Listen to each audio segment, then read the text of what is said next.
दोस्तों, अगस्त का महीना हमेशा से ही भारतीय इतिहास के लिए बड़ा ही खास रहा है, और खास हो भी क्यों ना।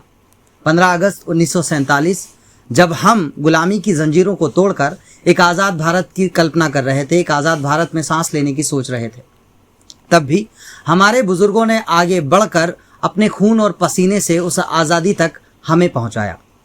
ठीक वैसी एक आज़ादी के इस 76 साल बाद, यानी इस 1947 के 76 वर्ष बाद 27 अगस्त 2023 को हमें देखने सुनने को मिली।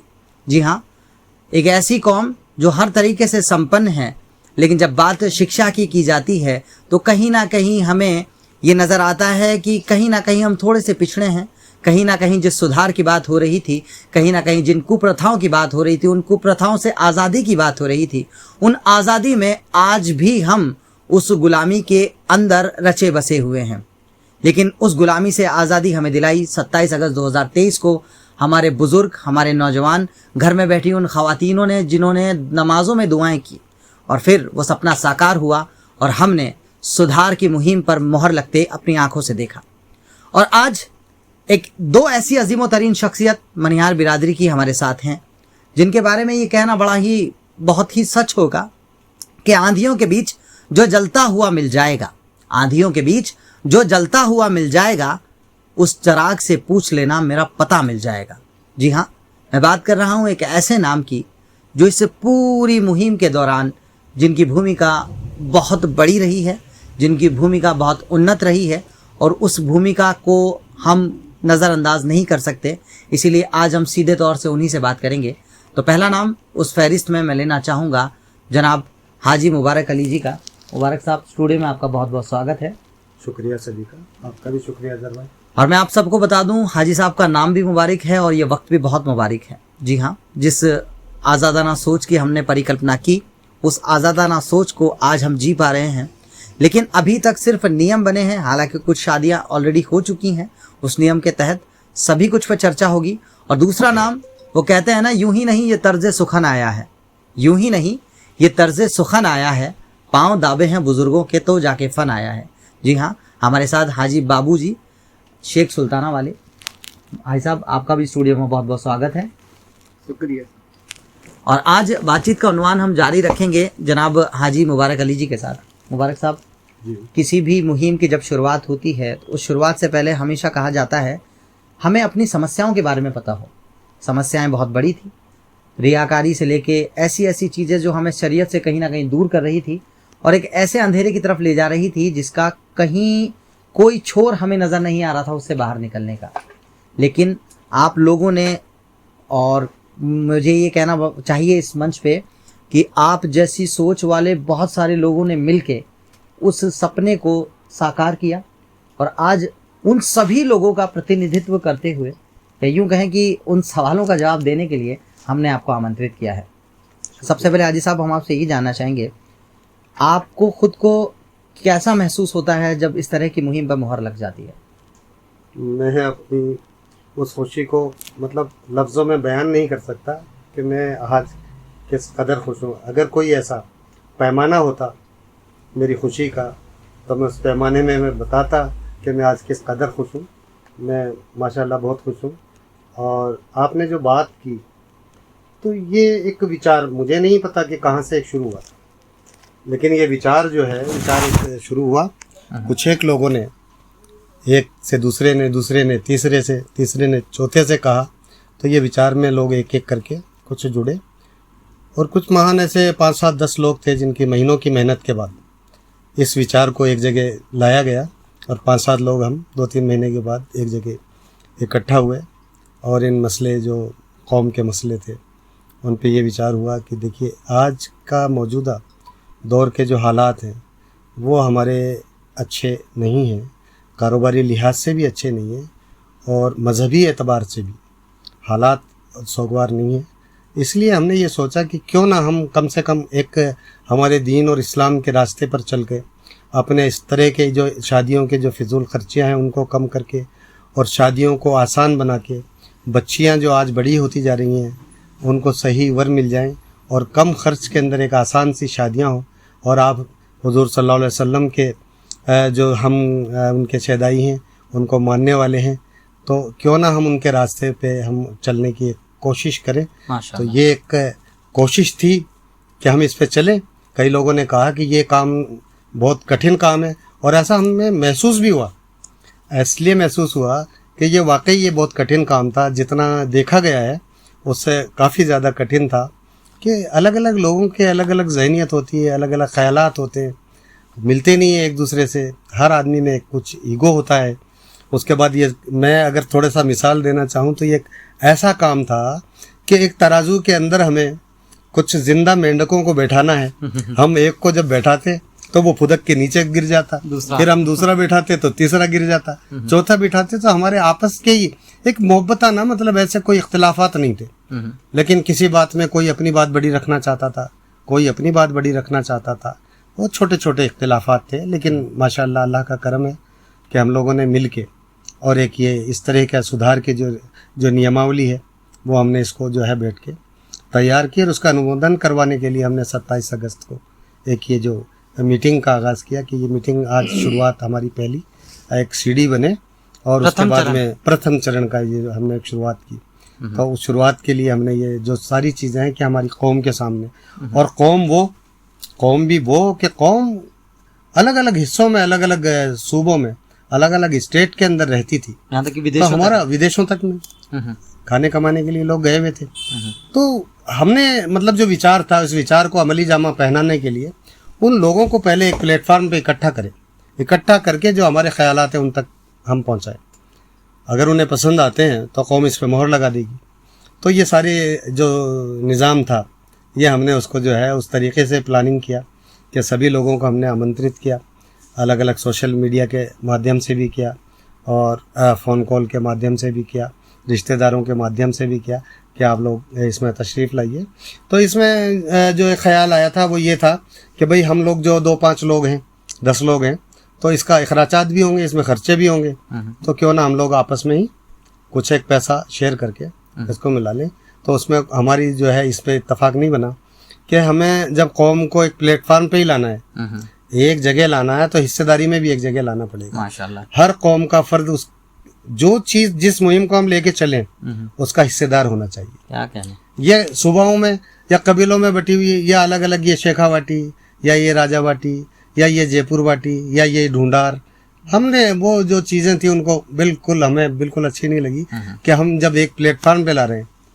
कई लोगों का ये ख्याल था कि हम कुछ एक 10-20 गाँव से ये इस मुहिम को शुरू करते हैं। मैंने कहा नहीं, इसको 10-20 गाँव से शुरू ना करते हुए तो क्यों ना हम इसको पूरे भारत स्तर के ऊपर विश्व पटल पे ले जाके इसको वहाँ ला के ठहरा दें कि सब लोग एक प्लेटफार्म में एक जाजम पे आ जाएं।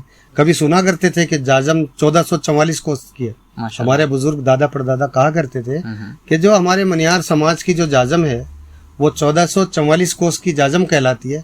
तो मैंने कहा अगर ये जाजम 1444 कोस की है तो इस जाजम पे सभी बैठने के हकदार है, और जो फैसला आप करोगे उस फैसले में सभी हकदार है। आप जो अखराजात होंगे, जो खर्चे होंगे, उसके भी सभी हकदार है। तो क्यों ना एक शेयरिंग सिस्टम हम इसमें करें।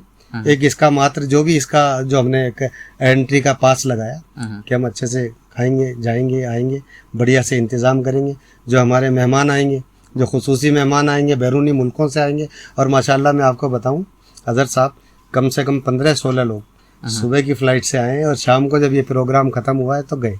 आप सोच सकते हैं कि कितना सिर्फ केवल इस पर। अब मैं यहाँ साहब मैं माजरत चाहूँगा, आपकी बात काट के एक बात कहना चाहूँगा। देखिए ये हाथ की 5 उंगलियाँ हैं, आप गौर से देखिएगा और आपको शायद ये चीज़ का एहसास होगा कि ये 5 उंगलियाँ बराबर नहीं हैं, लेकिन इन्हें अगर बराबर किया जाए तो क्या किया जा सकता है। मेरी नज़र में उसका एक ही जवाब है जो हमें उस खुदा के कहते हैं ना कलाम इलाही से भी मिलता है।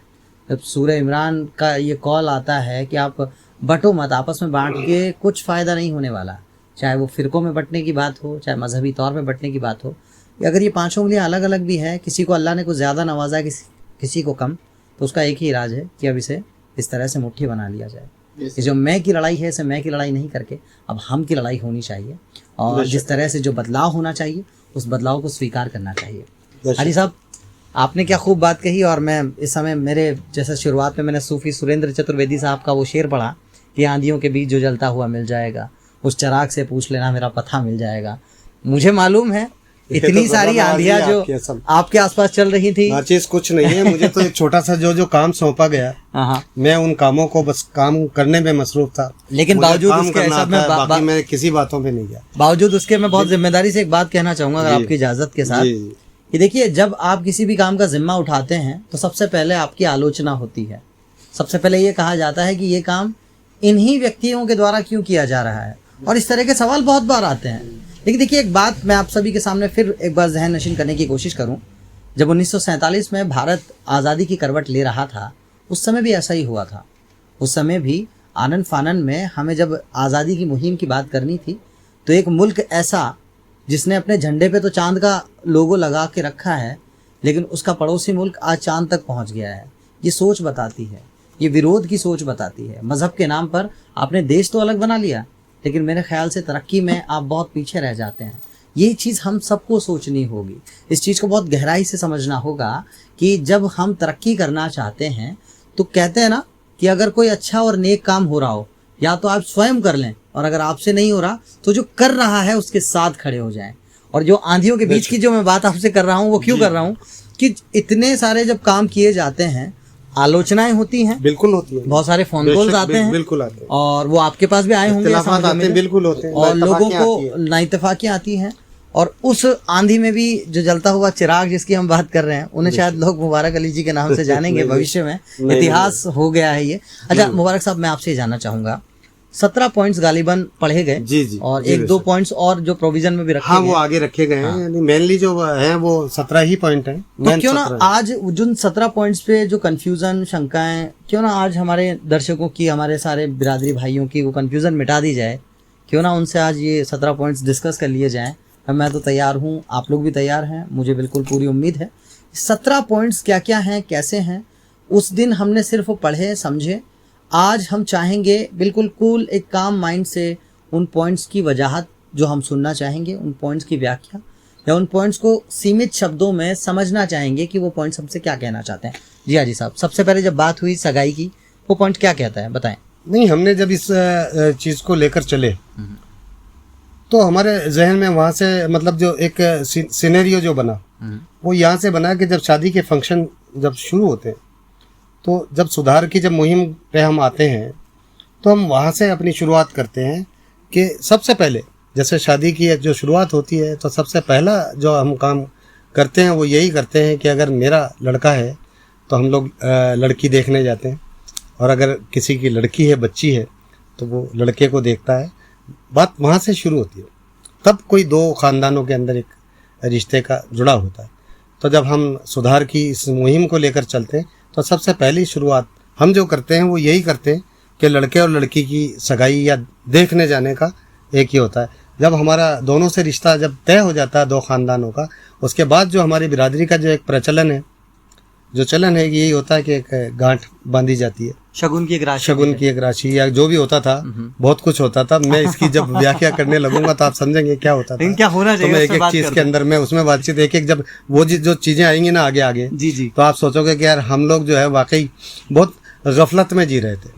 हम गैर जो मुस्लिमों के जो तरीक़ेकार थे, हम उन्हीं तरीक़ों के ऊपर बिल्कुल चल रहे थे। तो हमने कोशिश की है कि हम 100% कामयाबी तो हमें शायद मिले ना मिले, परवाह नहीं, लेकिन हम अगर इस डगर पे चल पड़े हैं, है ना, तो हमारा ईमान मजबूत रहना चाहिए, और हमारा इस्लाम जिंदा रहना चाहिए, हमारी कौम जिंदा रहना चाहिए, हमारे बच्चों में वो सलाहियत आनी चाहिए कि हम जो गैर मुस्लिमों के तरीक़े जो हमने अब तक अपने जो ब्याह शादी और रस्मों और रिवाज के अंदर हमने वो चीज़ लागू कर दिए थे, तो हम क्यों ना इस पे कोशिश करें कि वो उसको जहाँ तक हमारी कोशिश है कि हम उन तरीक़ों के अंदर उनको हटके और इन चीज़ों को बिल्कुल जो भी फिजूल जो चीज़ें हैं उनको शादियों से बिल्कुल इसको सबसे पहले तो इसको हटा दें, और शादियाँ आसान कर दें, कम खर्चीली कर दें, बच्चियों के रिश्ते बहुत आसानी से हो जाएं। तो उस जब वो ख्याल आया तो एक एक चीज़ के अंदर अब अपन तबसरा अगर करेंगे एक एक बात का, तो मैं पॉइंट टू पॉइंट एक एक चीज़ पे हम पॉइंट टू पॉइंट एक एक चीज़ पे आ जाते हैं कि सबसे जो पहला काम हमने सोचा कि सगाई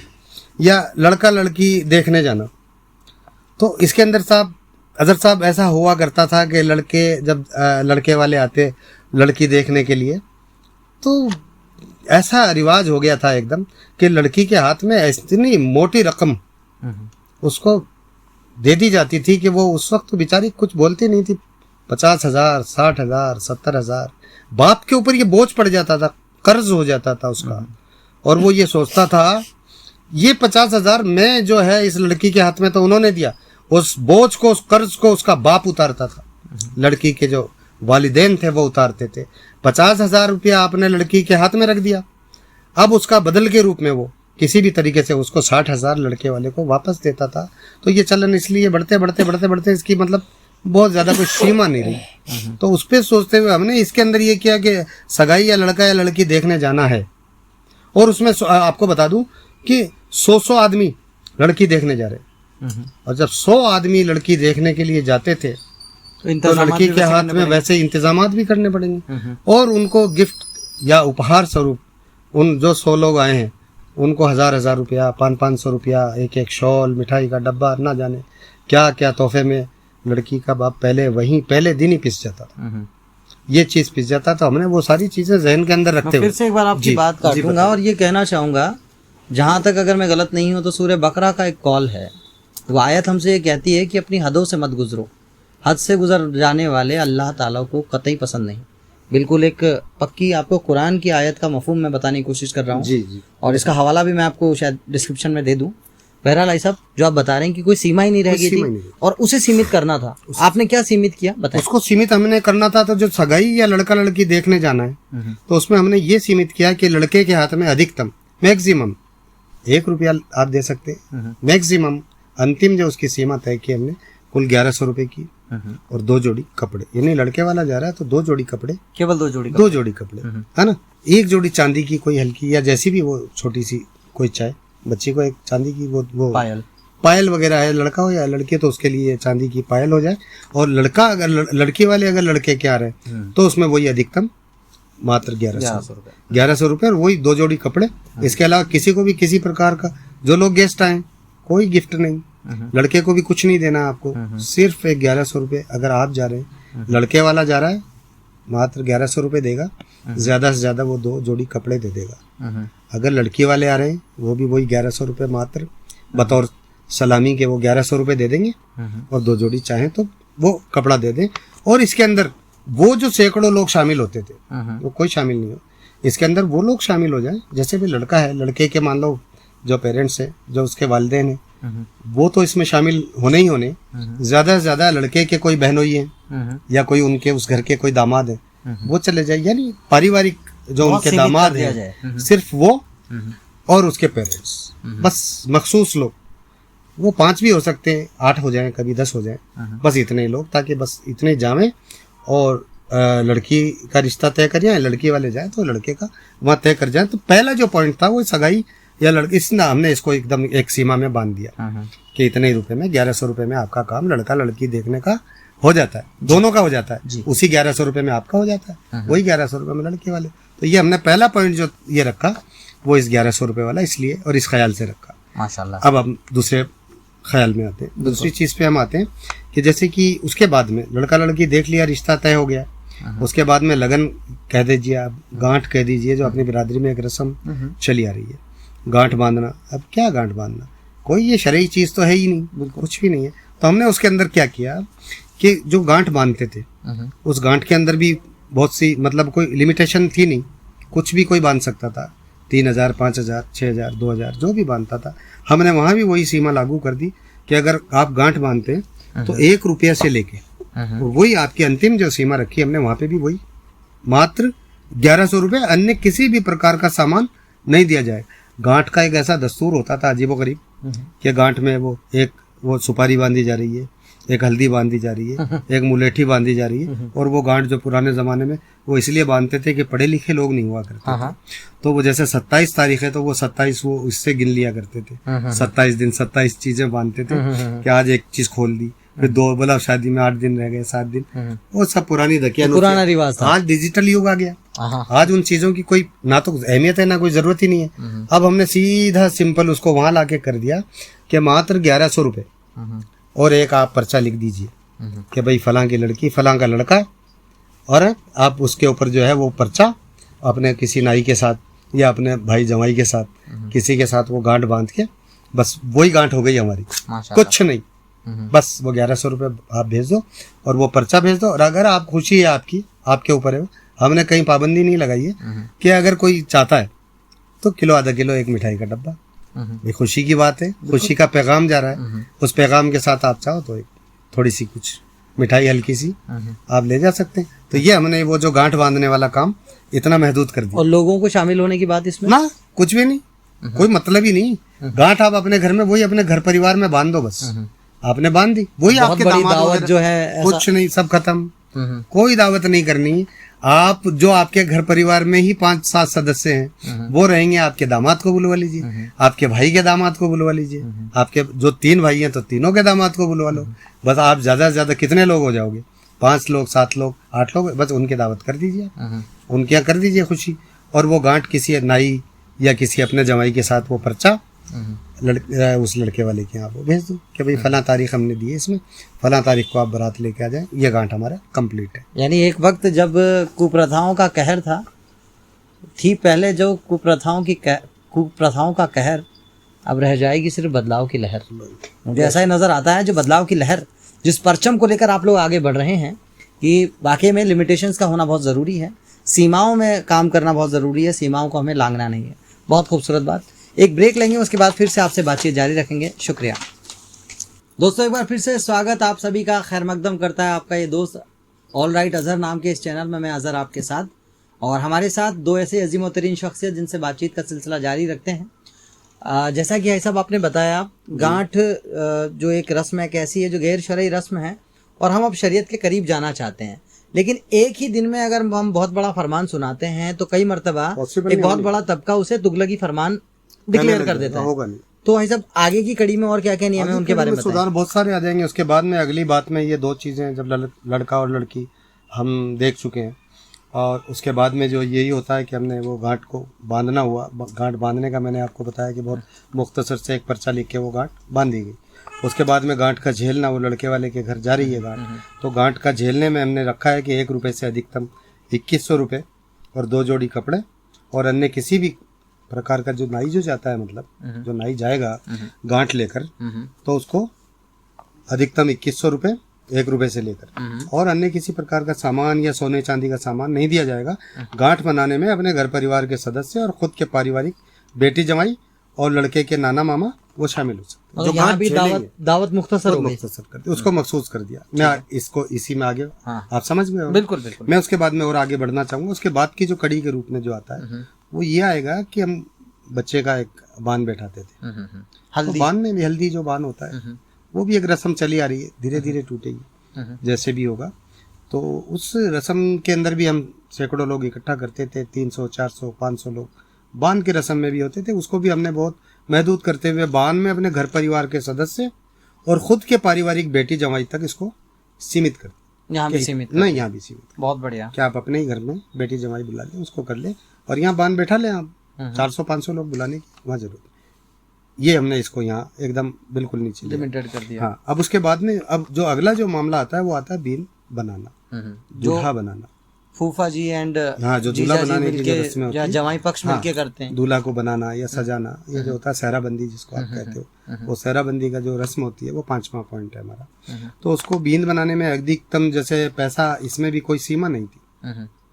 हाँ, कोई कुछ भी दे रहा था, बहुत कुछ दे रहा था, इसके अंदर भी बहुत कुछ दे रहा था। बड़ी बड़ी गिफ्टें, सोना चांदी, पायजेब वगैरह बहुत सी चीजें दे रहे थे, सोने की चीजें दे रहे थे। उसको हमने मुख्तसर करके बीन बनाने में अधिकतम 2100 रुपये और 2 जोड़ी जनाना मर्दाना कपड़े ही बस देंगे, और इसके अलावा किसी भी प्रकार सोने चांदी का सामान या अन्य कोई भी गिफ्ट नहीं दिया जाएगा। दूल्हा बना दीजिए, फूफा जी हैं, जीजा जी हैं, वो दूल्हा बना दीजिए, उनको केवल 2100 रुपये सलामी के तौर पर बीन बनाई के जो रस्म होती है, उस रस्म के तहत 2100 रुपये उनको दे दिए जाएंगे।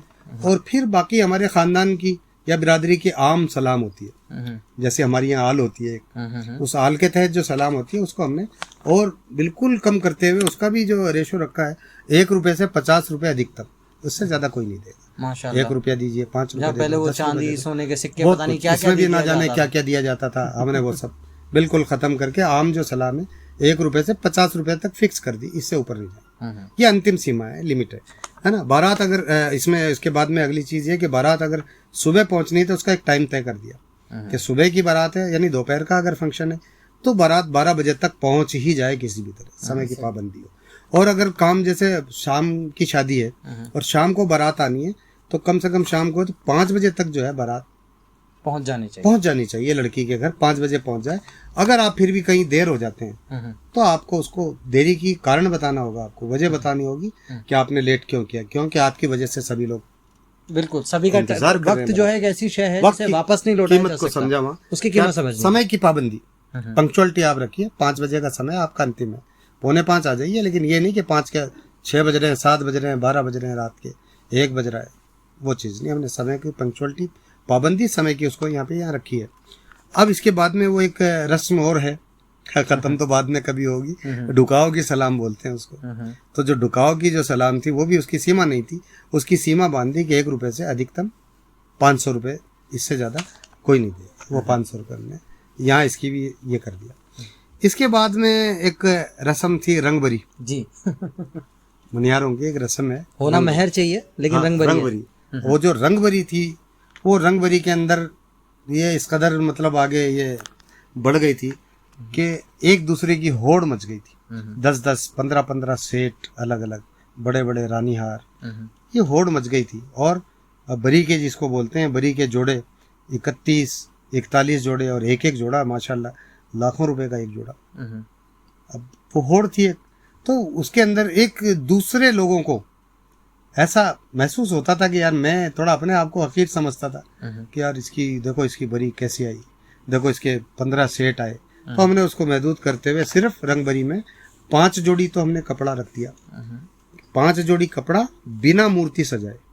वो जो डमी आती है, हाँ जो डमी आती है ना, वो मूर्ति है, उसका खत्म कर दिया ना, उसको खत्म कर दिया, बिना सजाए 5 जोड़ी कपड़ा, है ना। पडले का जो सामान एक हुआ करता है, ये बच्ची के लिए वो जाता है, मेकअप किट, बादाम वगैरह नहीं, बादाम इसमें रखा है, बादाम वगैरह कुछ काजू पिस्ते कुछ इस तरह का पडले का सामान बोलते हैं, वो उसको रखा है। 250 ग्राम चांदी का कोई भी सामान, 250 ग्राम तक चांदी और 50 ग्राम तक के जो है ना बरी जो जाएगी, लड़के वाला जो लेकर आएगा वो 8, 9, 10, 15 सेट नहीं, सिर्फ 50 ग्राम तक का कोई भी जेवर लड़की के लिए लेकर आएगा उसको। बस ये अधिकतम हमने इसकी सीमा तय कर दी कि अधिकतम 50 ग्राम सोना और 250 ग्राम चांदी और दुल्हन के श्रृंगार का सामान, क्योंकि दुल्हन को सजाना तो कहीं गुमानियत नहीं है इसमें, तो दुल्हन के श्रृंगार का वो सामान ले जाए। बस इसको इतना महदूद कर दिया। उसके बाद ये रंगबरी, हाँ उसके बाद में, हाँ उसके बाद निकाह होगा।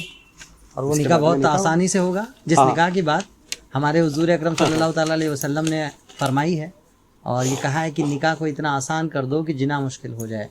वाकई हकीकत है, इस तरह की नियमावली को अगर एक्सेप्ट किया जाए, लागू किया जाए तो निकाह बेहद आसान हो जाएगा। जी ऐसा आगे बताएं। जी अब इसके जो आगे का जो प्रोग्राम होता है कि जहाँ पे मतलब अब ये जहाँ मान लो लड़के की शादी हो या कहीं भी लड़की की शादी हो तो एक भात का प्रोग्राम होता है। तो हम लोगों के अंदर भात की भी एक वैसी एक होड़ हो गई थी, अंधी होड़ हो गई थी। तो भात के रूप में भी हमारा कोई सीमा ही नहीं रही थी, उन सीमाओं को भी हमने बांध दिया और 1 रुपये से उस सीमा को भी 21,000 रुपये के ऊपर महदूद कर दिया कि भात 21,000 रुपये तक आप 1 रुपये से लेके, यानी निचली सीमा हमने 1 रुपया रखा, ऊपर की सीमा मैक्सिमम है ये 21,000। आप चाहें तो 1,100 रुपये दे सकते हैं, 500 रुपये दे सकते हैं, कुछ भी दे सकते हैं, आप चाहे 1 रुपया भी दे लेकिन सकते हैं। 21,000 को आप क्रॉस, आप चाहे तो 1 रुपया भी दे सकते 1 रुपया भी दे सकते हैं। 1 रुपये से शुरू करिए। भात ही तो देना है आपको, तो भात का एक शगुन है, आप 1 रुपये से भात दे सकते हो, 1 रुपया दे दो आप। और इसके अंदर कुछ अगर आप बच्चे जैसे मान लो लड़की है तो कुछ सोना दिया जाता था, तो आपने 20 ग्राम की सीमा तय कर दी। आपकी लड़की को आप भात देने जा रहे हैं, आपकी भांजी को देने जा रहे हैं, तो 20 ग्राम सोने में हमने उसको बिल्कुल लिमिट में कर दिया। 20 ग्राम सोना अधिकतम और 100 ग्राम तक की चांदी। अब 100 ग्राम चांदी में कोई बिछिया आ सकता है, छोटी सी हल्की पाजेब आ सकती है, जितना होता है ये होता है, इतना हो सकता है। फिर एक टीके की रस्म हुआ करती थी, हमने वो टीका उस तरीके का तो खत्म हो चुका है। तो भाई वगैरह आते हैं बहन के यहाँ या बाप आता है बेटी के यहाँ, वो भात देने आता है, तो एक रस्म हुआ करती है टीका। तो वो टीका उस तरह का तो नहीं होता गैर इस्लामी तरीके से, तो लेकिन वो खड़े होते हैं। तो हमने इस चीज़ को 500 रुपया टीके में भी अधिकतम इसलिए रखा कि हम जब सारी चीज़ों के अंदर पैरावनी वगैरह में जो चीज़ें लिमिट में कर रहे हैं तो कोई टीके के नाम पर कोई रकम ना दे दे, तो उसको भी महदूद कर दिया हमने 500 रुपये। पहलों को छोड़ा नहीं, उसको भी रखा कि उसको भी वहाँ पे 500 रुपये देते हैं बात के प्रोग्राम में। इसके अलावा कोई भी सामान, FD, प्लॉट, वाहन या कोई भी अन्य सामान नहीं दिया जाएगा। बड़ भात एक और होता था, हाँ, यानी एक तो भात होता है, एक बड़ भात। बड़ बात तो होता बड़ भात में भी हमने ये रख दिया कि स्वेच्छा से अगर कोई देना चाहे तो 1 रुपए से लेके 500 रुपए और अधिकतम 2 जोड़ी कपड़े। आपने एक शब्द का इस्तेमाल किया, स्वेच्छा से, स्वेच्छा, यानी अगर कोई नहीं भी देना चाहे तो जबरदस्ती कोई नहीं। परेशानी नहीं ना है। ना ना ना, स्वेच्छा शब्द को यूज किया है यहाँ पे कि स्वेच्छा से अगर कोई बड़ बात दे तो ठीक है, नहीं तो वो पाबंद नहीं है कि बड़ बात दे, क्योंकि ये बहुत पहले चली आ रही थी एक रस्म है। अगर आप चाहो तो इसको खत्म कर सकते हो अपने आप स्वेच्छा से, मत आइए आप, मत दीजिए बड़ बात, भात दे दिया बहुत है, बड़ बात को खत्म कर दीजिए। इसके बाद आता है निकाह की सलाम। तो निकाह की सलाम में भी हमने वही रखा है कि 1 रुपए से लेके 1100 रुपए तक दे सकते हैं। लड़का जब आता है, लड़की के घर द्वार आता है, तो वो एक सलाम दी जाती है, उसको निकाह की सलाम कहते हैं। तो 1 रुपए से 1100 रुपए पे हमने उसको महदूद कर दिया। इसमें नारियल होता था साथ में, नारियल को हमने बिल्कुल खत्म कर दिया। गैर शरई चीजों को गैर धीरे धीरे शरई खत्म चीज- कर जा रहा है। बिल्कुल, नारियल को तो हमने हर जगह से खत्म कर दिया। कहीं भी नारियल का इस्तेमाल नहीं होगा, किसी भी पैसे के लेन देन में साथ में नारियल बिल्कुल नहीं होगा। नारियल का इस्तेमाल होगा सिर्फ आप लोगों की अच्छी सेहत के लिए, बस। शादियों में इसका कोई इस्तेमाल नहीं शादियों में होगा। इसका इस्तेमाल बिल्कुल नहीं होगा।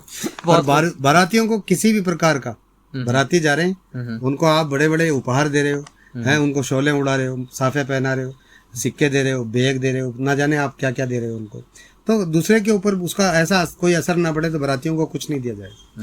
और उसके साथ साथ कोई घोड़ी, बाजा, आतिशबाजी, डीजे, नाच गाना, किसी भी तरह की वीडियोग्राफी पर सख्त पाबंदी रहेगी। मैं इसमें थोड़ा सा तफसीली बिल्कुल आप बताएं, बिल्कुल कि बताएं। जब भी ये घोड़ी बाजा होता है तो इसमें लड़ाई झगड़े के अलावा कुछ नहीं होता। जी। ये शरपसंदी चीजें हैं, ये शर वाली चीजें हैं।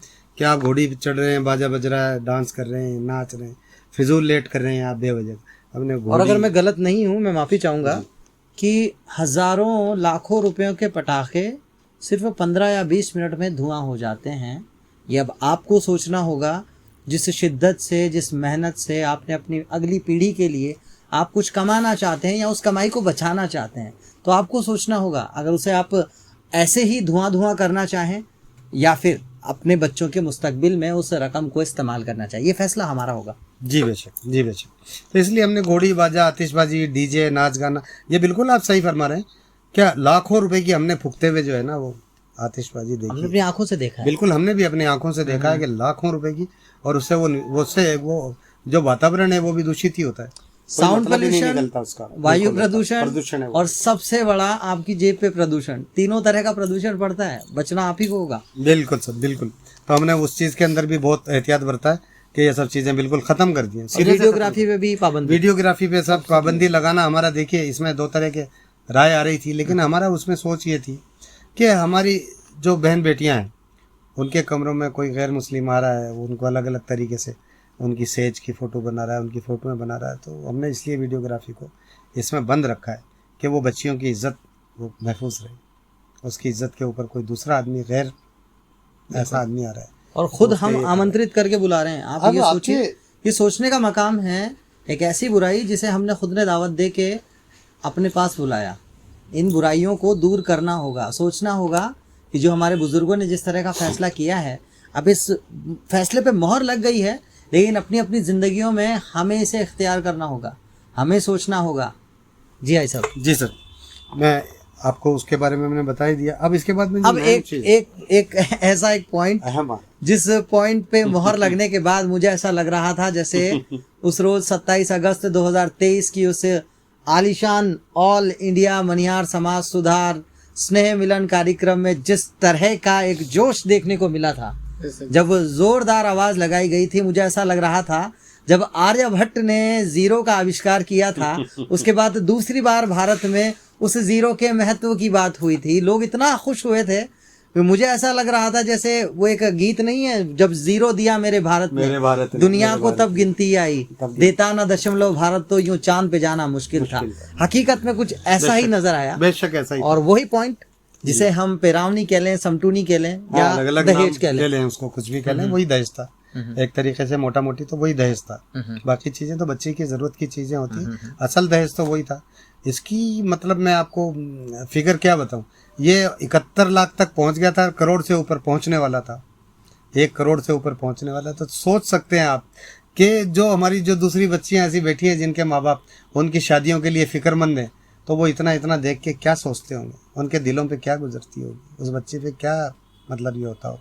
तो इसमें बिरादरी के अंदर जब बातें चली तो कई तरीके की बातें आई कि चलो इतनी नहीं तो कम से कम 1,11,000 तक इसको महदूद कर दें। लेकिन वो कुछ लोगों ने फिर मीटिंग करी, कई जगह मशवरे हुए, मशवरे की सैकड़ों मीटिंगें हुई, तो एक गुट बन गए, 2 गुट बन गए। एक गुट ये चाहता था कि बस 11,000 से ऊपर हमें नहीं जाना, एक गुट ये चाहता था कि कम से कम 70,000 से नीचे हम लोग नीचे आ गए तो कम से कम लाख रुपए तक तो इसको टिकाओ कि इतना सा तो हम दे पाएं।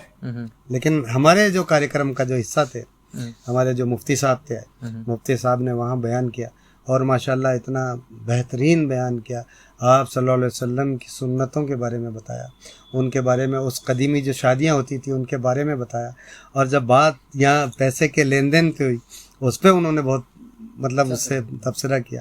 तब उन्होंने कहा कि आप भले 1 करोड़ दो, 1 लाख दो, मैं आपकी उस बिरादरी की उस बात पे नहीं जाऊंगा। मैंने हुजूर की सुन्नत के ऊपर बोलना था, मैं उसी पे बोलूँगा। अगर आप 1 रुपया भी देते हो तो भी हराम है, 1 लाख देते हो तो भी हराम है, 1 करोड़ दोगे तो भी हराम है। आप, मैं नहीं कहूँगा आप क्या देते हो, आप क्या तय करते हो। मुझे पता है कि आप लोग इन 2 खेमों में बटे हुए हो, कोई कुछ कह रहा है, कोई कुछ कह रहा है। उसका असर इतना ज़बरदस्त असर हुआ कि जो हमारे लोग थे वो इसी बात के ऊपर सबने लब्बैक कहा, 0 0 0। तो जो हमारे पंच पटेल थे, उनकी भावनाओं को समझते हुए, कोई 11,000 नहीं, कोई 1,11,000 नहीं, लोगों की जो भावनाएं थी, जो हिलोरे मार रही थी वहाँ, मतलब 0, कुछ नहीं। यानी अगर आसानी से कहूँ कि उस पाक परवरदिगार की ये शान है और उसके प्यारे महबूब जनाब आका सल्लल्लाहु ताला अलैहि वसल्लम की ये शान है। वो कहते हैं ना कि उनकी एक सदा पर जब लोगों ने लब्बैक कर दिया, उनकी एक सदा पर जब लोगों ने लब्बैक कर दिया, बिरादरी ने अपने इरादों को नेक कर दिया और पूरी बिरादरी को उस एक सुन्नत ने एक कर दिया। ये बहुत खूबसूरत बात है अपने आप में। हाँ। और हमेशा हर दौर में, कोई भी दौर हो, उनकी एक एक सुन्नत आपको यकीनी तौर पे एक बनाएगी, नेक बनाएगी और सालिक बनाएगी। बिल्कुल हकीकत है और ऐसा उस दिन हुआ भी। जी बिल्कुल, उस दिन ऐसा ही हुआ, अचानक हुआ, सरप्राइज हुआ। लोगों को ऐसी उम्मीद नहीं थी। लोगों ने सोचा कि बड़ी बड़ी तलवारें खिंच रही है, ना जाने ये फेल हो जाएगी मीटिंग, लेकिन हमें फेल नहीं करना था। जो फिगर दिया, जो चीज़ बोली, आप हुजूर सल्लल्लाहु अलैहि वसल्लम के उनके रोशनी में सारी चीज़ें की, उसको सुना, देखा, समझा, लोगों की राय जानी, तो वो 0 वहाँ कर दिया। उसके बाद में हमने वहाँ एक चांदी के सिक्के का वो रखा। वो इसलिए रखा गया, चांदी का एक 10 ग्राम से 100 ग्राम का सिक्का, कि जो समधी हमारे होने जा रहे हैं, वो अपने बच्चे की बारात लेके आ रहे हैं, तो तोहफा स्वरूप हमें उन्हें एक चांदी का सिक्का, और उसकी भी मिकदार बहुत कम है, वो मिकदार मामूली सी है, 10 से 100 ग्राम 10 ग्राम से 100 ग्राम 10 ग्राम से 100 मामूली। वो ग्राम। समधी जी के लिए तोहफा है, उपहार है उनका। ये उपहार उनका दिया है कि 100 ग्राम तक का अधिकतम चांदी का सिक्का उपहार स्वरूप दिया जा सकता है। कपड़े इत्यादि जैसे बच्ची के दिए जाते हैं, बच्ची को अपने माँ बाप देते ही हैं, वो पहले की तरह दिए जा सकते हैं। 1 से लेकर 50 ग्राम तक जेवर अधिकतम, 1 ग्राम गोल्ड से लेकर 50 ग्राम तक, जैसी उनके माँ बाप की, बच्ची के माँ बाप की हैसियत हो, वो उसको, बच्ची को अपनी अंतिम सीमा 50 ग्राम के आप 1 से 50 ग्राम तक सोने का जेवर दे सकते हैं और 250 ग्राम तक चांदी का कोई भी जेवर अपनी बच्ची को आप दे सकते हैं। इससे ये जो लिमिटेशन है, इसको आप कहीं भी क्रॉस नहीं करेंगे, है ना। शादी का सामान लड़की को पहले की तरह ज़रूरत के मुताबिक उपहार स्वरूप शादी के दिन से पहले या शादी के दिन के बाद ही दिया जाएगा। यानी उस वक्त जाजम के ऊपर, उस जाजम के ऊपर कोई भी सामान का प्रदर्शन नहीं होगा, नहीं, यानी यूं कहें दिखावा नहीं होगा, रियाकारी नहीं होगी, नहीं, वो नहीं होगा। आप अपनी बच्ची को कुछ भी दे रहे हैं, दे दिया आपने, उसके ज़रूरत का सामान, एक पलंग दे दिया है, या एक आपने अलमारी दे दी कपड़ा रखने के लिए, आपने वॉशिंग मशीन दे दी कि बच्ची कपड़े धो लेगी। अगर आपने जो भी सोचा है वो आप शादी से पहले या शादी के बाद दीजिए। उस दिन इसका कोई प्रदर्शन बिल्कुल नहीं किया जाएगा, प्रदर्शन नहीं। इसमें किसी भी प्रकार का, इसमें भी थोड़ी कंडीशन है कि इसमें भी जैसे अगर आप देते हैं तो ना कोई इसमें 2 व्हीलर दे सकते हैं, ना 4 व्हीलर देंगे, ना दुकान देंगे, मकान, प्लॉट, किसी भी तरह का बॉन्ड इत्यादि देने पर सख्त पाबंदी रहेगी। ये चीज़ें आप बिल्कुल सिरे से इनको ख़त्म कर दिया कि ये चीज़ें आप नहीं देंगे, 2 व्हीलर 4 व्हीलर कुछ नहीं देंगे। दुकान दे दी, एक मकान दे दिया, तो बात तो वही होगी, सुधार कहाँ हुआ। अगर आप ये देंगे तो फिर सुधार कहाँ हुआ। इस रूप में दे देंगे आप, किसी बॉन्ड की शक्ल में दे देंगे, गोल्ड बॉन्ड दे देंगे, कोई शेयर दे देंगे, नहीं देना। वो सब चीज़ हमने बंद कर दी। अगर ऐसा कोई करता हुआ कोई पाया जाता है तो बिरादरी के लोगों ने स्वेच्छा से स्वयं ये फैसला किया हुआ है कि हम ऐसे व्यक्ति की शादी के अंदर जैसे ही उसने ये देन लेन की बात की और इससे खिलाफ चला तो भाई हम वहाँ से खामोशी के साथ उठकर अपने घर आ जाएंगे, उसके घर खाना भी स्वेच्छा से स्वेच्छा से एक तरह का विरोध। हाँ, जैसा हम कोई स्वैच्छिक हमारे विरोध। सामने झूठ बोलता है या चोरी करता है या गीबत करता है, कानून उसकी अपनी एक सजा देता है, हाँ। लेकिन हमें उसकी सजा सिर्फ ये देनी है कि गलत को गलत जानना है और कम से कम उसे ये एहसास हो कि आप जो कर रहे हैं आप गलत कर रहे हैं और इस तरह के खाने में कम से कम अब हम शामिल शरीक नहीं हो सकते। बहुत खूबसूरत। हम शरीक नहीं है भाई तुम्हारी गलत की, तो वो स्वेच्छा से वहां से घर आ जाएंगे। अब घर आने के बाद में वो उसको क्योंकि ऐसा मैं माफी चाहूंगा, जी बताएं। भारत का कानून भी कहता है दहेज न लेना न देना, बिल्कुल और अब गलत है मनिहार बिरादरी भी उस झंडे को, हमारे भारतीय संविधान को बिल्कुल सबसे ऊपर लेकर कहती है कि दहेज न लेंगे न देंगे। लेना देना दोनों अपराध है, हम तो उसको कायम कर रहे हैं जी, ना कि हम कोई कानून के खिलाफ वर्जी कहीं नहीं करी। हमने कानून का ख्याल हर जगह रखा है, संविधान का ख्याल हमने हर जगह रखा है कि हमने ना तो संविधान की कहीं जो है उसकी रक्षा हमने बराबर की है कि संविधान के खिलाफ हम कहीं नहीं जाना चाहते, कानून के खिलाफ हम कहीं नहीं जाना चाहते। दहेज की जो प्रथा है वो लानत है, सरकारें भी यही कहती आई हैं कि भाई दहेज प्रथा एक लानत है, उस लानत को खत्म करने के लिए हम एकजुट हुए। तो उस लानत को अगर कोई आदमी अगर लागू कर रहा है कोई कर रहा है, हम तो केवल इतना ही तो कर रहे हैं कि भाई हमारा अपने मन के ऊपर तो कम से कम कंट्रोल है। हम एक बुराई के साथ हम तो नहीं खड़े होंगे भाई, हम तो वहां से उठ के आ जाएंगे। और फिर जब हमने देख लिया कि इस आदमी ने सारी कानून की भी धज्जियां उड़ा दी, बिरादरी की भी सब चीज की धज्जियां उड़ा रहा है, गलत कर रहा है, तो हम लोग उसको अपने घर बुलाएंगे। गलत आदमी के साथ गलत आदमी के साथ हम नहीं, बहुत सही के साथ हैं। आगे जो बताएं। अच्छा है ये उसके तो एक ऐतिहासिक फैसला था जिसे खुद हमने अपनी आंखों से देखा और देखने के बाद शायद यही कह पाए कि वाकई इस तरह का फैसला मनिहार बिरादरी के हक में होना बहुत बड़े फख्र के मकाम की बात है। अब इसकी लोगों ने बोला इसकी कोई थोड़ी सीमा तो हो कि ये पनिशमेंट या जिसको आप कुछ भी समझ लें और ये या बहुत दिल से बुरा समझ लें, जो भी समझे अलग अलग ग्रुप्स कब में तक बहुत रहेगा ये? गहमा-गहमी भी चल रही है गहमा-गहमी। और लोग इसको कहीं और किसी और स्वरूप में भी तो देख रहे हमने हैं। कहा कि ठीक है, या तो उसको कम से कम अगर वो अपनी गलती का एहसास नहीं करता है, गलती नहीं मानता है, तो कम से कम 3 साल रहेगा। उससे पहले भी आके अगर कोई फरियाद करता है तो बिरादरी चाहे तो उसको माफी दे सकती है, कोई भी बात है। तो हमने जगह की गुंजाइश भी छोड़ी है इसमें थोड़ी सी कि ऐसा भी नहीं है, लेकिन हम चाहते हैं कि भाई कोई कानून का उल्लंघन ना हो। भाई साहब और आगे के पॉइंट्स और बहुत सीमित और बहुत जल्दी क्योंकि हमारे जो दर्शक हैं ये बहुत ही देरी से इंतज़ार कर रहे हैं, कुछ और एक ऐसा सरप्राइज आप लोगों के लिए होगा अभी कुछ ही देर में, उसके भी बारे में बात करेंगे। जी मैं आ जाता हूँ, थोड़ी बातों को और जल्दी कर देता हूँ कि दावत वलीमा जो कि एक सुन्नत दावत है। जी बिल्कुल सुन्नत दावत है, दावत वलीमा होना चाहिए शादी के बाद में। तो एक दावत वलीमा जो हमारे गैर मुस्लिम भाई हैं वो जो देख रहे हैं जी, जिन्होंने आज ये मिसाल जो हम कौम ने मनिहार बिरादरी ने ली है जी, उसे एक मिसाल की तरह दीगर और कौमें भी देख रही हैं। बिल्कुल। तो ये दावत वलीमा जो हमारे गैर मुस्लिम भाई हैं कम से कम उसके उनके समझ आए तो एक बार थोड़ा सा आप बता दो। मैं उसको बता देता हूँ। वलीमा हमारे यहाँ जैसे इस्लाम के अंदर शरीयत के अंदर वलीमे का जिक्र किया गया है। हिंदू साहिबान भी जो अपनी शादियां करते हैं तो इसमें एक रिसेप्शन जैसा होता है। आप तो दूल्हे पक्ष की तरफ से दूल्हा पक्ष की तरफ से एक रिसेप्शन होता है, उसमें आप अपने जो भी करीबी दोस्त अहबाब हैं, कोई भी चीज़ें आप उनको बुलाते हैं।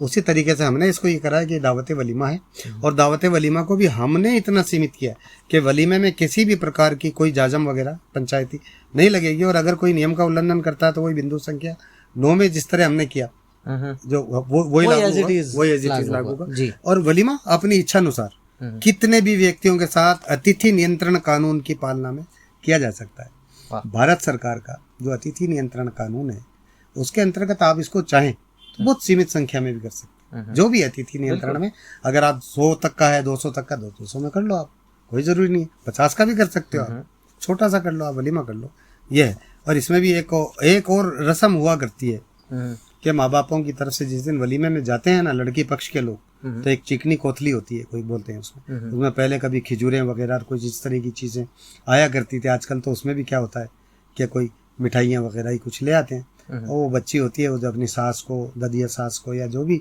ससुराल पक्ष के लोगों को कुछ वो सलाम के तौर पर कुछ नजराना पेश करती है।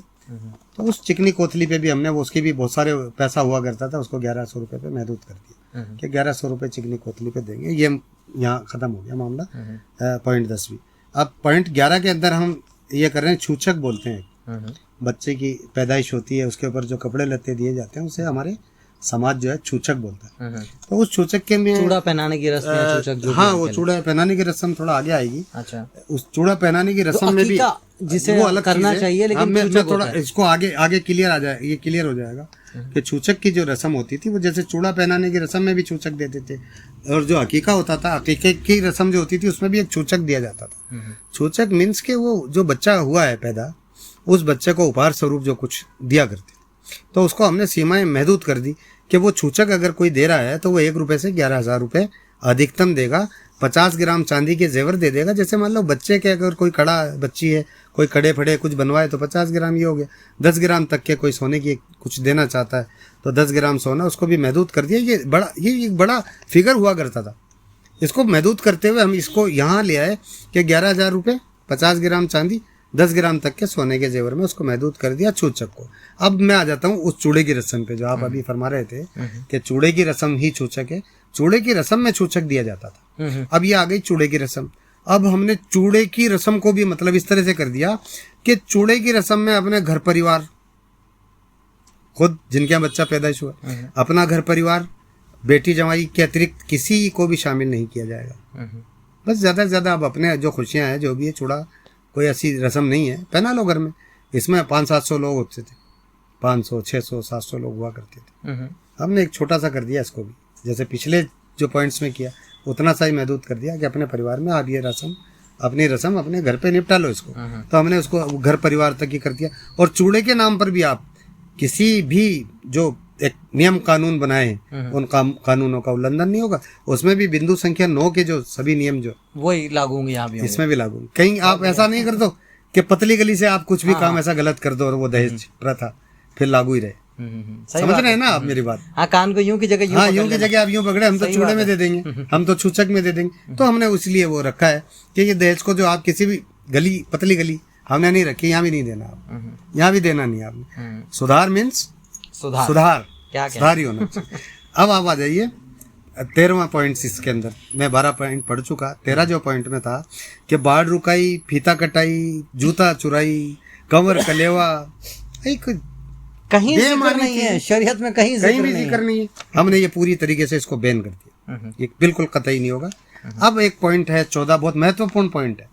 मैं इस महत्वपूर्ण पॉइंट पे ये आना चाहूंगा। जल्दी जल्दी इसको पढ़ देता हूँ ताकि दर्शकों का टाइम और समय बिल्कुल खराब ना हो, तो दर्शक जो आज देख रहे हैं वो बोर भी ना हो मेरी बातों से। नहीं, ऐसा तो आप थोड़ा सा शांति के साथ मेरी बात को इसको जरूर सुनेंगे तो आप इसको बहुत अच्छा कहेंगे कि एक बढ़िया कदम उठाया गया था।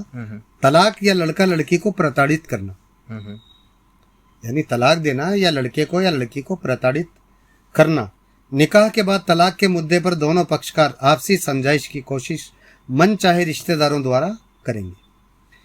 5 तुम्हारे रिश्तेदार, 5 मेरे रिश्तेदार बैठ के इस मामले को, अगर आपके बीच में कोई इख्तिलाफात हैं, कुछ कंट्रोवर्सियां पैदा हो गई हैं, है ना, कुछ बातें आपके बीच में कुछ ऐसी हो गई हैं, कड़वाहट पैदा हो गई है बच्चा बच्ची के दरमियान में, तो 5 आपके 5 मेरे 10 लोग बैठ के इस मामले को सुलझाएंगे। मामला अगर समझाइश से हल नहीं होता तो दोनों पक्ष, अगर समझाइश से हल नहीं होता कि भाई हमारे बस की बात नहीं है, वो 10 लोग ये कहते हैं कि हमारे बस की बात नहीं है, तो फिर दोनों पक्ष शरई अदालत, यानी इस्लामी अदालत भी एक है कायम, दारुल क़ज़ा, या तो आप वहाँ जाएं या फिर उसके बाद आप कोर्ट की मदद लें। भारत का न्यायालय है, कानून है, आप उसकी कोर्ट की वहाँ मदद लें। फिर भी तलाक की स्थिति आती है और जिस व्यक्ति को कोर्ट दोषी ठहराता है, एक व्यक्ति को कहा कि यार लड़की इनोसेंट थी, लड़के का पूरा दोष लड़के का है, कोर्ट कहता है, और कोर्ट ना कहकर अगर मान लो लड़की का दोष सिद्ध होता है, वहाँ लड़के वाला इनोसेंट है लेकिन दोषी यहाँ पर लड़की है, लड़की दोषी है, तो वहाँ भी बिरादरी का जो पक्ष है और जो सिंपैथी है वो दोषी के साथ कतई नहीं, जो इनोसेंट है, जो सही है, उसके साथ है। और जो दोषी पाया जाएगा तो दोषी के हम लोग उसको वैसे ही जैसे कानून ने उसको दोषी करार दिया तो हम भी उसे बुरा ही समझें, भाई तो गलत है, तो हम उसको उसी तरीके से जैसा कानून ने बुरा समझा हम उसको भी बुरा समझेंगे। और उसके यहाँ कोई भी काज होता है तो ये स्वेच्छा से एक फैसला लिया गया था कि हम ऐसे गलत आदमी के साथ हमारा कोई साथ, ये आपराधिक गतिविधियां या और तरह की चीजों इस तरीके की हम उसमें कोई शामिल नहीं होंगे, ना उसको शामिल करेंगे भी नहीं और उसके शामिल भी नहीं होंगे।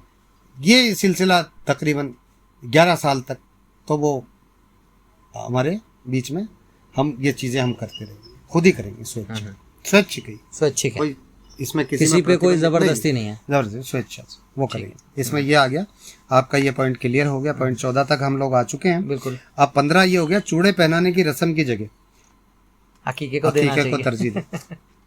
क्यों? अकीका कैसा चीज़ सुन्नत है है अकीका? और ऐसी चूड़ा सुन्नत है। कोई ऐसी कोई रिवाज था लेकिन अब और अकीके के लिए जितना मैंने सुना है, अकीका एक ऐसी सुन्नत है, अगर आपकी पॉकेट आपको अलाउ करती है तो आपको अकीका करना ही चाहिए जी, करना चाहिए। और मिस्कीनों को, अपने दोस्त असबाबों को, सबको बिठाकर इसमें जिस तरह से स्वेच्छा से आप जिन लोगों को बुलाना चाहते हैं उन लोगों को आप बिठा के खाना भी खिला सकते हैं। एक सलीका है सुन्नत के एतबार से।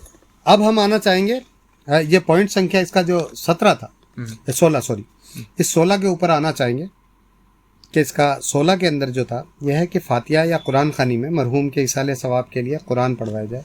जैसे किसी की डेथ हो जाती है तो भाई आप उसके सवाब के लिए जो भी करते हैं, अगर हिंदू धर्म के हैं तो वो भी उसके लिए कुछ करते हैं, ऐसे ही आप लोग वो मुसलमान धर्म के अनुसार जो होता है आप अपनी वो सारी चीज़ें आप उसको करिए जो करते हैं, जिससे उसको जैसे वो परलोक कह लीजिए या हम कहते हैं जन्नत में दाखिल हो या जन्नत उसको नसीब हो, इस तरीके के कोई अमल होते हैं वो आप कर सकते हैं। कुरान पढ़ाएं, यतीम मजलूम गरीबों को खाना खिलाएं और मरहूम के लिए ऐसा अमल करें कि ता क़यामत तक उसको सवाब मिलता रहे, सवाब जारिया मिलता है, सवाब जारिया वाला काम कर दें। ये कर दें। इस प्रोग्राम में अपने बेटी जमाई है ना या को बुला सकते हैं। सभी प्रकार का, अगर ये कोई मृत्यु भोज करते हैं तो सभी प्रकार के मृत्यु भोज पर पूर्णतः पाबंदी। मृत्यु भोज कतई सरकार ने भी मना किया है। मृत्यु भोज पे हमारी कौम ने भी, हमारी बिरादरी ने मृत्यु भोज को पूर्णतः प्रतिबंधित कर दिया। हम उस पर भी प्रतिबंध लगा दिया हमने, मृत्यु भोज नहीं हो सके, ठीक है, वो नहीं करेंगे कोई भोज। वो जो उसाले सवाब का जो काम करते हो आप, दुआओं का काम करते हो, वो आप घर में वो भी घर में कर लो। उसके लिए भी 500 600 800 लोग इकट्ठा करने की आपको आवश्यकता नहीं है। या इसको थोड़ा आसानी से मैं अगर जैसा मैं समझ रहा हूँ कि जो खुदा और आपके बीच का रिश्ता है, बस ये से आप मंजर आम पे बिना लाए भी वो रिश्ता निभा सकते हैं। और जो आपके अपने हैं, जैसे आप सोचिए समझिए कि जो आपके अपने हैं उनके लिए जिस तरह से दुआ आप कर सकते हैं, मुझे नहीं लगता कोई और करेगा। तो आपको अपने तौर से नेक बनना होगा ज़िंदगी में, ताकि आपकी दुआएं उनके हक में कबूल हों। क्या कहना है? ये अमल आप पूरी जिंदगी कर सकते हो। इसके लिए कोई मखसूस दिन तय करके आप उस दिन करो ऐसा नहीं है। उसके सवाब के लिए दुआएं आप जब मर्जी आया करें, पूरी ताज़ जिंदगी करिए, करते रहिए। कि मेरे वालिद साहब का इंतकाल हो गया, मैं मेरे वालिद साहब की मगफिरत के लिए मैं दुआएं पूरी ज़िंदगी करता रहूँ ना, किसी ने मना नहीं किया। तो मखसूस दिन बहुत सारे लोगों को इकट्ठा करके आप कोई ऐसा फंक्शन कर रहे हो जो कानून के द्वारा भी गलत है, सामाजिक तौर पे भी वो गलत है कि आप उसको एक मरे हुए आदमी को आप फिर मार रहे हो, कि उसको 500-700 आदमियों को वो मृत्यु भोज करते हो, इसलिए उसको गलत करार दिया। हमने मृत्यु भोज पे पूरी तरह पाबंदी लगा दी। अच्छा, अब 17वां जो हमारा अंतिम पॉइंट है वो यही है कि दिनांक 27/8/2023 से पहले हमने क्या किया था साहब, कि 27/8 से पहले कुछ शादियों की तारीखें वगैरह दी गई, तय हो गई थी। तो वहाँ समाज ने ये तय किया है कि भाई तय हो गई थी लेकिन वो शादियां अभी हुई नहीं है, अब होंगी। आइंदा अगस्त माह की है, कोई 2 तारीख की है, कोई 4 तारीख की है, कोई 8 तारीख की, जो भी उनकी तारीखें रही है, जिन तारीखों की है उसमें यह तय किया समाज ने कि अब हम जब सुधार की लाइन पे आ गए तो सुधार की लाइन पे आ जाएं। क्या कहने, अब हम वो शादियां समाज कहता है उसी नियमों के तहत सुधार वाली लाइन से ही करेंगे। ये जो पिछली जो चीजें हम करते आए थे और जो अब ये चीज थी, चाहे उनकी तारीखें पहले की हों, लेकिन जो शादियां अब होंगी वो सुधार की लाइन से ही होंगी, उसी नियमों के। ये तय कर दिया। आखिरी पॉइंट इसका, यहाँ ये 17 पॉइंट समाप्त हो रहे हैं। अब आप इसको आगे की जो चीजें हैं वो सिर्फ पढ़ के सुनाने जैसी चीजें हैं, वो मैं उसको जल्दी जल्दी पढ़ के सुना देता हूँ। हाँ, ये अन्य सुझाव है, ये अन्य सुझाव है, ये पढ़ने में आ जाएंगे, शायद आप सभी दर्शक भी समझ जाएंगे कि शादी कार्ड और गांठ के खत में लिखना होगा कि शादी सुधार और सहमति के अनुसार है। शादी कार्ड डिजिटल भी दिया जा सकता है या फोन करके भी बुलावा दे सकते हैं। हम और आप मिलकर वलीमे में बच्चियों की निकाह करने की कोशिश करें।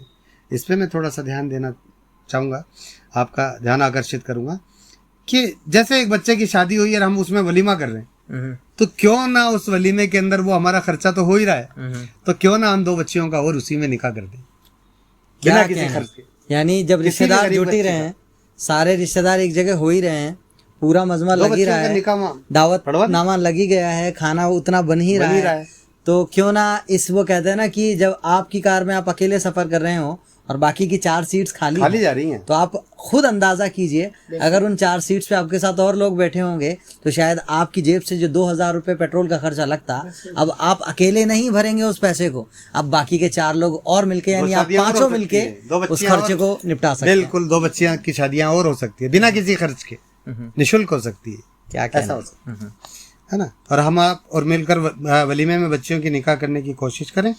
अगर लड़का या लड़की दोनों पक्ष वाले चाहें तो आपसी रजामंदी से, जैसे किसी एक ही शहर में 2 लड़का वाला भी यही है, लड़की वाला भी यही है, तो हमें 2 मैरिज हॉल लेने की जरूरत है कहाँ। तो हम एक ही खाना और एक ही मतलब मैरिज गार्डन के अंदर कर सकते हैं, दोनों शादी कर सुझाव है, आपसी सहमति। ये अन्य सुझाव अभी तक सुझाव है, ये कानून नहीं है, नहीं, ये सुझाव कोई कानून नहीं। जैसे एक सुझाव मैं भी देना चाहूंगा अपने तौर पे, सुझाव कोई भी अभी ताज़ा तरीन एक हाजी साहब एक किस्सा ऐसा हुआ कि जिसमें कुछ बच्चे कार्ड बांटने के सिलसिले से गए थे और जिस लड़के की शादी थी उसके छोटे भाई ने वो कार्ड बांटने का जिम्मा उठाया, और वो शायद गालिबन शाहपुरा के आसपास की बात है। अच्छा।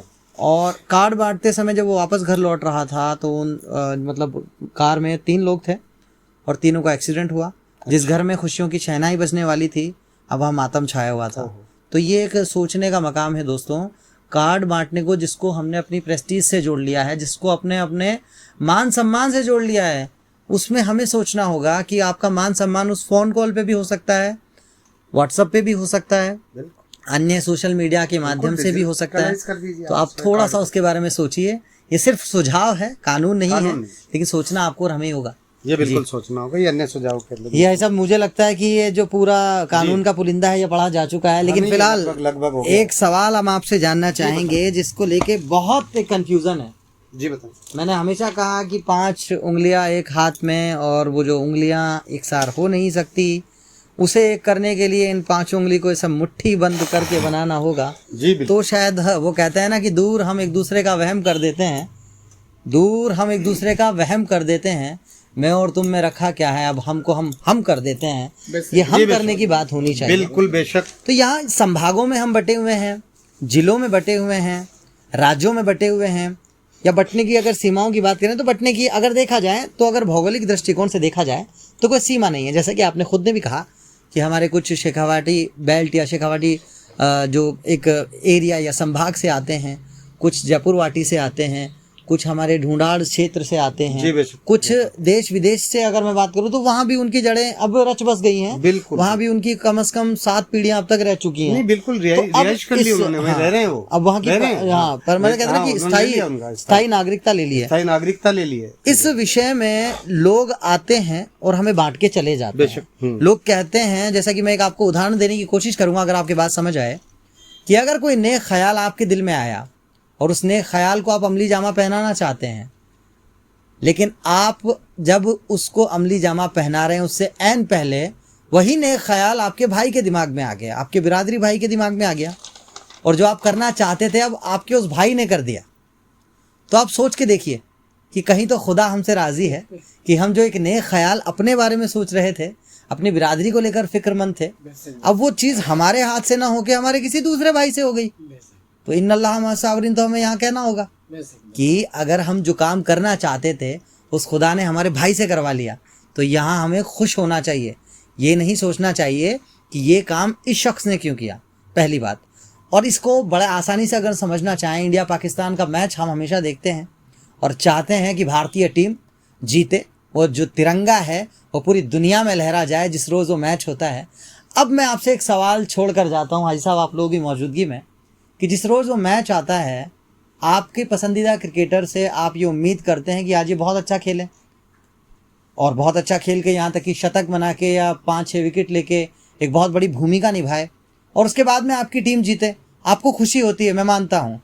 लेकिन एक बात मैं आप सभी से जानना चाहूँगा, अगर आपका पसंदीदा क्रिकेटर उसमें शतक भी बना ले, उस मैच में 5 या 6 विकेट भी ले ले, लेकिन भारतीय टीम हार जाए, तो अब आपको वो जीत बहुत फीकी लगने वाली है। आपके उन पसंदीदा खिलाड़ियों के इतने अच्छे प्रदर्शन को भी आप बहुत छोटी आंखों से देखेंगे और मेरे ख्याल से भारतीय टीम जो हारी है इसका दुख आपको लाजमी तौर पे ज़्यादा होगा।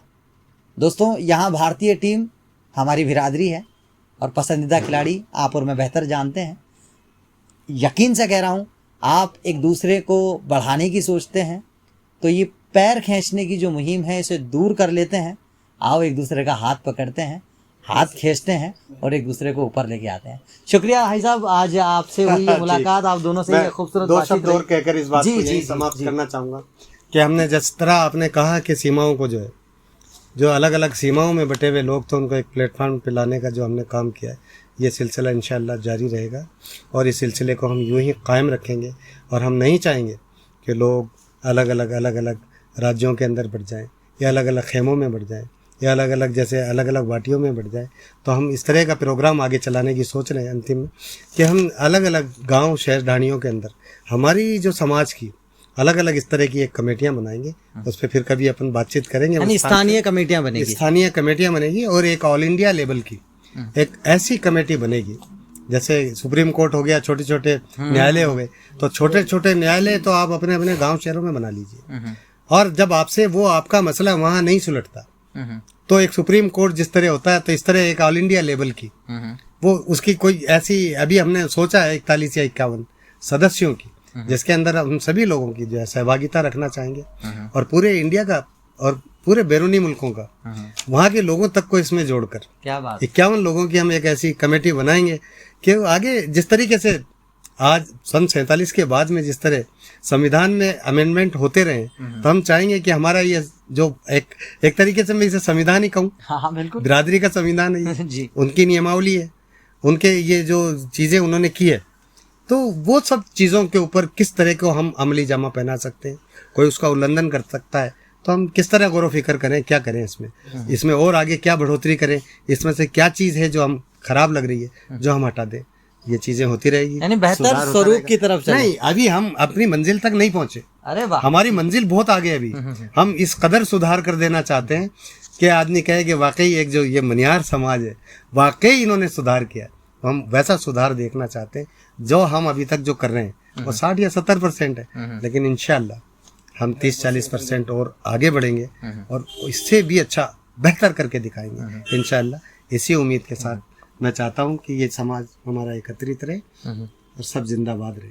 क्या बात है, जिंदाबाद रहेगी। मनियारों की जो एकता है वो भी जिंदाबाद रहेगी। और इस आखिरी शेर के साथ इस बात को मुकम्मल करेंगे जी कि ना पूछो मेरी मंजिल का पता, अभी तो सफ़र का इरादा किया है।